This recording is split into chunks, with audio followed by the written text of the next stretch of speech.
Hello, everybody.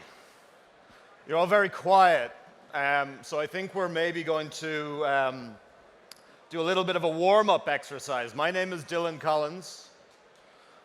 When I say Viva, I want you all to shout back tech. It's sort of a rap thing that I do. I'll explain why that's relevant in a sec. Viva. Tech. Not good enough. Viva. Tech. Viva. Tech. That's much better. Thank you very much. My name is Dylan Collins. There are three things that you should probably know about me. One, I've never had a proper job. I started building technology companies in Trinity College Dublin, in university. We've built companies in the video game sector. We've built companies in the general tech and digital media space. And we've started building companies in the kids space. I'm going to talk about that in a few minutes' time. The second thing you should know about me is that I used to be a rap DJ. This is usually the point where everyone laughs and said, there's no way you were a rap DJ. I really was, and I am still a little bit, which is why I like the call and response thing. Let's try that one more time, by the way. Viva? That's good, you're still staying with me. The third thing, as I was introduced, I am the CEO of the very humbly named SuperAwesome. And I'm going to talk about that later on as well. So first of all, a little bit of a maths quiz for everybody. Does anyone know what these numbers mean? So let me tell you, every second, 2 children go online for the first time. Every hour, 7,200 children go online for the very, very first time. Every day, every 24 hours, 170,000 children go online for the first time around the world. They're the fastest growing audience on the planet. Now, do you know why that is? There is one person who is largely to blame for this phenomenon. Can anyone guess? Shoutouts? That one person is Mr. Steve Jobs. Steve Jobs in 2010 released, in April 2010, almost 9 years ago, released the very, very first iPad. And what happened was that as Apple started to release more and more devices, I mean, their hardware refresh cycle is very well known, you had many parents that said, hey, I think my kids could use my iPad. It's a really good educational device. It's good for them to have access to the internet.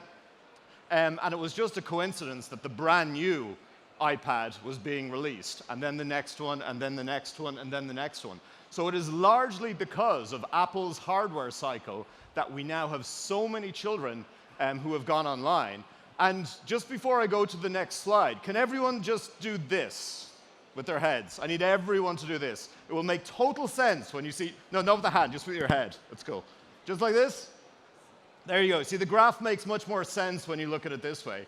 So this is children's time being spent on digital devices and screens since about 2010. And you can see that it absolutely starts to rocket around every part of the world, across every age bracket. And this was the result of one Steve Jobs and one Apple. So, you mean you're probably asking, okay, children have access to the internet and devices. It's educational. They see all of the content in the world. What could possibly go wrong? Turns out, actually, quite a lot of things. And really, these are in two categories. One is that content discovery on the internet is driven by algorithms, which means as soon as you start clicking on interesting things, for example, on YouTube, you are being served lots and lots of different content. The problem is that no one thought children were going to be looking at this kind of content. So as a result, they're getting exposed to a lot of really, really, really, really terrible stuff. No one thought about kids here. The other thing is a little bit more subtle and a little bit more abstract. It's not just about the content. It is about digital privacy. So anytime you load up a web page or an app, or you look at YouTube or Facebook, behind the scenes, there's a whole bunch of technology that is actually tracking you, looking at what you're doing, looking at what you're reading, taking that data, giving it to a bunch of ad technology, and then who are sharing it with a bunch of other ad technology providers, and they're giving you a personalized ad. So over the course of your life, there's huge amounts of your information, your personal data, that's floating around the internet. The problem is that's probably not a good idea for 5-year-olds and 6-year-olds to have all of their personal data floating around online. By the time a child is 13, you should probably tweet this, advertising technology companies, platforms, search engines, social networks will have captured about 72 million pieces of data on a child. So this is 7-year-olds, 8-year-olds, 9-year-olds, 10-year-olds, and all of that is being shared all around the internet. Hands up anyone who thinks that's a really good idea. Didn't think so. I've had many conversations with engineers in Silicon Valley, a lot of the folks who originally built some of these platforms. And I remember talking to one, and he was a very, very honest guy. And I said, like, you know, dude, why did you not think about children? And his very, very honest response was basically this: we never thought kids were going to be using these things. We never considered that there would be anything other than adults who were really going to be using these particular services online. So everything was built for them. Now, you can take a slightly more cynical view. Children today are about 40% of all new internet users around the world. They are literally, you should also tweet this, the fastest growing online audience on the planet. The dirty little secret of Silicon Valley and a lot of other places is that it's kids that are providing and are being the growth engine of a lot of new consumer apps and consumer services. So they are sort of the traction behind the scenes. And that's why Silicon Valley has always really grappled with children. They don't want to talk about them, don't want to acknowledge that they exist. It's really a problem. There is a lot of face palming that's going on here. Now, I'm probably starting to make you a little depressed about how terrible the internet is for children and that everything is just getting worse and worse and worse. Here is a GIF of some baby goats wearing pajamas to make you feel a lot better. Let's talk about the good news, because actually things are changing. If you think back over the last few years, there's been a couple of big disruptions in the internet. The first really sort of started with desktop. It's when the internet came along. Internet 1.0 was being driven by desktop devices. The second big change that came along was when everyone started getting a phone in their hand, and everyone realized, okay, we've got to reconfigure the internet for being used on a much smaller device. It was a totally different thing. Here is what we are just in the middle of, which is a disruption that not an awful lot of people grasp. It is Internet 3.0, and it is kids that are disrupting all of the major players here. So I would like you to remember this moment. It is 2019. It is the 17th of May. In 5 years' time, I would like you all to track me down and tell me that I was probably right about this. Let me show you why. Over the last few years, there has been a growing movement called kid tech, and it is companies that are building technology to make it easier and safer for children to be online. We are building the infrastructure for Internet 3.0. This is a very, very important thing. It is a movement. You can call it a sector. For the people who are in it, it really is a movement that is defined by two things. One is privacy by design. Children should have privacy online, and in fact, that's legally becoming the case around the world, which I'll talk about in a sec.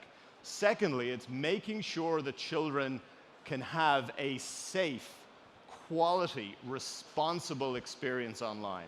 So we've got to sort of put together two of these things. This is what Internet 3.0 looks like. It is a better, safer internet for children, and I think probably long-term for everybody. 6 years ago, we started the incredibly humbly named SuperAwesome to start building on this mission. And myself and my co-founders have built several companies before. We've invested in many others. We've got a track record. We went out to Silicon Valley many, many times to try and raise money. We said, hey, we're building for kids. And everyone went, what? We said, we're building for privacy. And everyone went, what? I got asked, hey, what's your data strategy? And I said, we don't have one. That's the whole point. And everyone went, what? But we continued building. And we sort of spent probably about $25 million over the last 5 or 6 years. And our technology now powers about 12 billion kid-safe transactions every month. So when kids are looking at apps, their own content, our tech is making sure the videos they see are safe, the comments are moderated, the ads aren't tracking them. We've been right at the very, very forefront of this. 12 billion is a big number. You're allowed to clap a little bit about that if you feel. If you feel like it, it's okay. Thank you. But you know what? It's 2019, and it's been a lonely journey for us, but I'm really proud to say, and you should absolutely screenshot this and share it, that there are other companies in the kid tech space who are building this next generation of infrastructure. This is tech that is being deployed around the world to make sure that children's digital experiences are safe, to make sure children are kept anonymous, and fundamentally, the next generation of the internet is not going to be built in Silicon Valley. And here's a really interesting thing that I never thought I was going to say. Governments around the world are helping our industry. So in the United States, there's digital privacy law for children that's been in place for several years. Europe has passed digital privacy law for children over the last couple of years. India, China, Latin America, Australia, around the world, you are seeing coordinated government action to put in place new digital privacy laws for children. And all of these things are mandating that children can't be tracked, that children actually have to have a healthy digital experience online. No one would have thought it 3 or 4 or 5 years ago, but the next big internet disruption is weirdly being driven by politicians and governments. And it is forcing a new privacy regime that is going to have an impact on just about everyone in this room and everyone in this conference over the next 4 or 5 years. The good news is that it is forcing real change. The FTC and many other groups are really starting to fine all of these companies millions of dollars for inappropriately targeting children, capturing their data, serving them the wrong kind of content. It's all well and good to sort of say, hey, here's a law and you shouldn't do it. It's a different thing when you're fining someone $5 million. I think you can agree that that starts to add up and it starts to hurt a little bit. This is something you should all be very mindful of. I have a huge amount of friends in Silicon Valley. I have a huge amount of respect for the institutions there and the companies and all the investors. The next generation of the internet, which is built around kids and built around privacy, it is not getting built there. Silicon Valley doesn't understand children. It doesn't really understand privacy either. And it's one of those times when, you know when you can never see that thing that's coming on the horizon that's going to disrupt the biggest companies and you think they're going to be there forever? It's going to be children. I know that sounds crazy, but you're starting to see it happen. So, I'm going to wrap up. But the thing you should walk out of this room leaving or thinking about is kid tech. You should think about privacy. We've actually got a podcast series which interviews all of the people behind these companies who are building more kid tech to make the internet safer for kids. So remember we did at the very beginning the call and response for VivaTech? No, I go Viva, you guys go tech. Okay, this is how we're going to roll it out. When I go kid, you go tech. Kid! Kid! Thank you very much, everyone. Yeah, let's have a question.